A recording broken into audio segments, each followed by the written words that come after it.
Hello viewers, আসলে আমি বেশ কিছুদিন আগে যে ফুল কাটিং করছিলাম কলম বোতলের ভিতরে, দেখেন এত সুন্দরভাবে ফুল ফুটছে।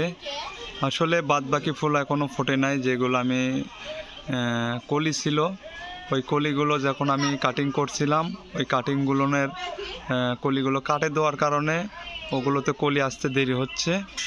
আর যে বোতলগুলোতে আমি যেগুলোতে ফুল দেখতেছেন, এগুলোর আমি কলিগুলো না কাটার কারণে এগুলো কিন্তু এত সুন্দরভাবে লেগে উঠছে।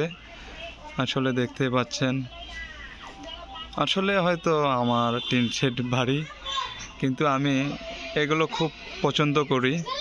ফুল, তার পাশে ফুলের গাছগুলো। আর একটা জিনিস আমি দেখাই আপনাদেরকে, এখানেও কিন্তু অসংখ্য আমি ফুলের গাছ লাগাইছিলাম এর আগে। গোলাপ ফুল, এখানে হরেক রকমের গোলাপ ফুল আছে। এই ফুলগুলো গেল সিজনের হয়েছিল। এগুলো আপনার হাইব্রিড গোলাপ, অনেকগুলো গোলাপ গাছ লাগাইছিলাম, এগুলো হাইব্রিড গোলাপ। আসলে গাছগুলো ফুল প্রচণ্ড পরিমাণে ফুল ধরছিল। এই যে এটা হচ্ছে সাদা গোলাপ।